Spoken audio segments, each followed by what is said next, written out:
بسم اللہ الرحمن الرحیم۔ شروع کرتا ہوں اللہ کے پاک نام سے جو بہت بڑا مہربان نہایت رحم والا ہے۔ دوستو، بہنوں، بھائیوں، بزرگوں، السلام علیکم۔ تاریخ اسلام کی 134 نمبر قسط میں ہم خوش آمدید کہتے ہیں، اور اس میں ہم بیان کر رہے ہیں جنگ توابین اور خوارج۔ دوستو، ہم پہلے بیان کر چکے ہیں کہ رمضان المبارک 64 ہجری میں عبداللہ بن یزید انصاری عبداللہ بن ابن زبیر کی طرف سے کوفہ کا حاکم مقرر ہو کر آیا، اور ان ایام میں مختار بن ابو عبیدہ بھی کوفہ میں آئے۔ مختار نے کوفہ میں آ کر لوگوں کو خون حسین کا معاوضہ لینے کے لیے وارنا شروع کیا۔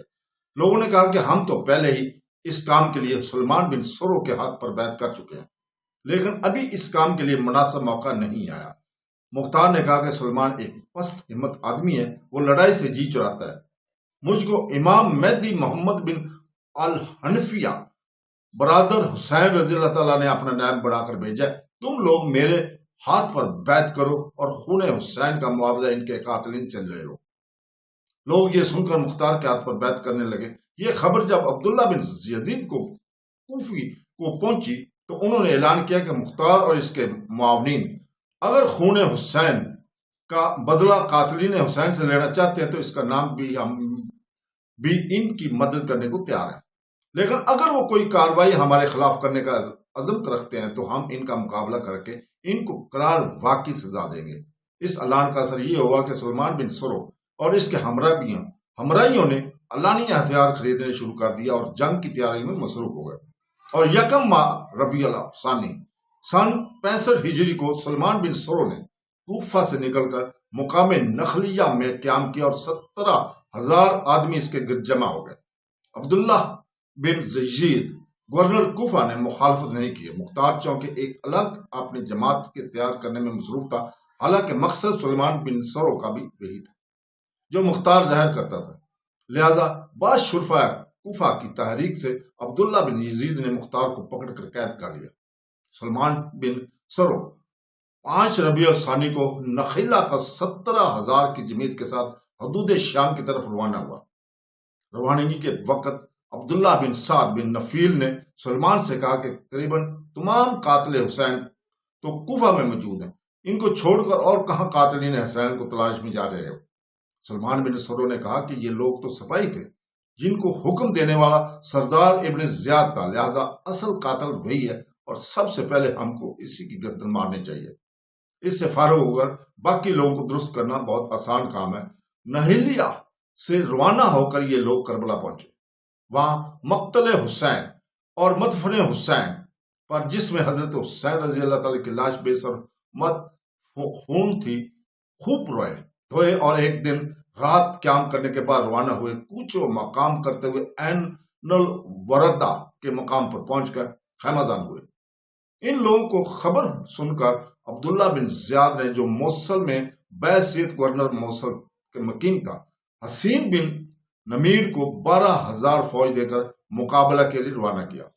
سلمان بن سرو 21 جمادی الاول سن 65 کو عین وردہ کے مقام پر پہنچا تھا۔ 5 روز کے انتظار کے بعد 26 جمادی الاول کو حسین بن نمیر بھی عین الوردہ پہنچ گیا۔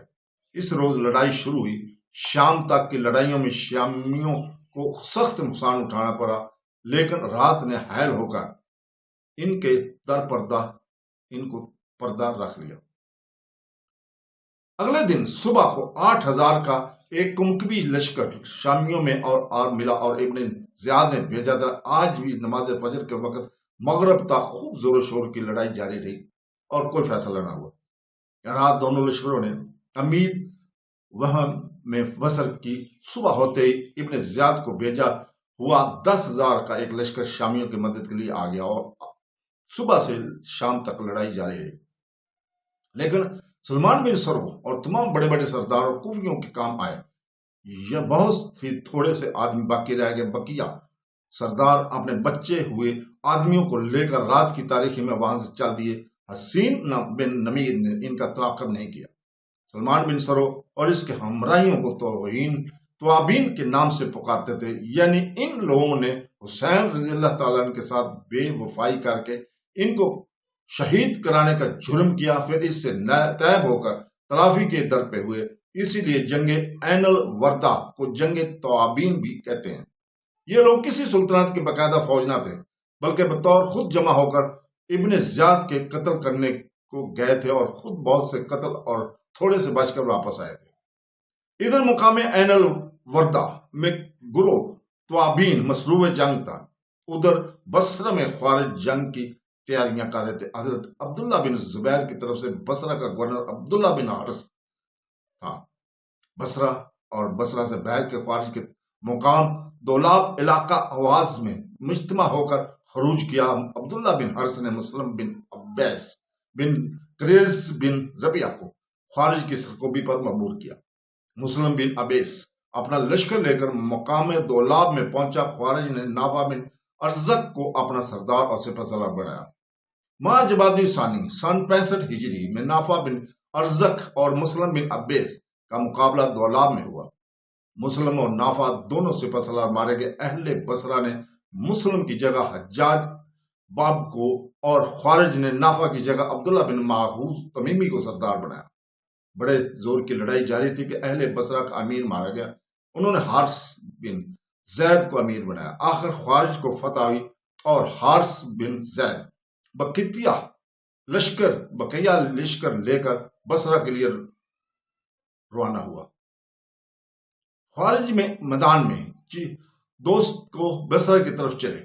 خوارج اس فتح اور لشکر بصرہ کی تباہ حالی کا حال اہل بصرہ کو معلوم ہوا تو ان کی سخت ملال ہوا، اور فوراً ایک تیز رفتار قاصد نے خبر مکہ حضرت عبداللہ بن زبیر کو پہنچائی۔ عبداللہ بن زبیر نے محلب بن ابی صفرہ کو امیر خراسان اور عبداللہ بن حارث کو بصرہ کی گورنر سے معزول کر کے حارث بن ربیعہ کو بصرہ کا گورنر مقرر فرمایا۔ جب حارث بن ربیعہ نے بصرہ کی امارت کا کام سنبھالا اور محلب بن ابی صفرہ یکے بعد دیگرے نے خراسان کی طرف جانے کا عزم کیا تو خوارج کا لشکر اور بغاوت کا سلام بصرہ کے قریب پہنچ گیا تھا۔ حارث بن ربیعہ نے انف بن قیس کو خوارج کی روک تھام اور مقابلے کے لیے فوج کا سپہ سالار بنانا چاہے۔ انف نے کہا کہ اس کام کے لیے محلب بن ابی صفرہ سب سے بہتر شخص ہے۔ محلب نے کہا کہ میں خراسان کی حکومت پر مامور ہو کر جاؤں گا، لیکن اس خدمت کے انجام دہی سے مجھ کو انکار نہیں، بشرطے بیت المال سے ضروریات جنگ کے لیے مجھ کو کافی روپیہ اور سامان دیا جائے، اور جو علاقہ میں خوارج سے چھینوں وہ میری جاگیر قرار دیا جائے۔ حارث بن ربیعہ نے اس شرط کو منظور کر لیا اور محلب اہل بصرہ سے 12,000 انتخابی جنگجو ہمراہ لے کر خوارج کے مقابلے کو روانہ ہوا۔ خوارج نے خوب جم کر اور جی توڑ کر مقابلہ کیا، لیکن کئی مرتبہ خوارج نے اہل بصرہ کے منہ پھیر دیے، لیکن محلب کی ذاتی بہادری اور تجربہ کاری نے اہل بصرہ کو سنبھال لیا۔ خوارج کو بھی شکستیں ہوئی، مگر پھر اپنے آپ کو سنبھال کر مقابلہ میں مستعد ہو گئے۔ بالآخر کئی لڑائیوں کے بعد خوارج پسپا ہو گئے اور کرمان اور اصفہان کی طرف چلے گئے۔ دوستو اس کے ساتھ ہی اجازت چاہتے ہوں، کل تک کے لیے اللہ حافظ۔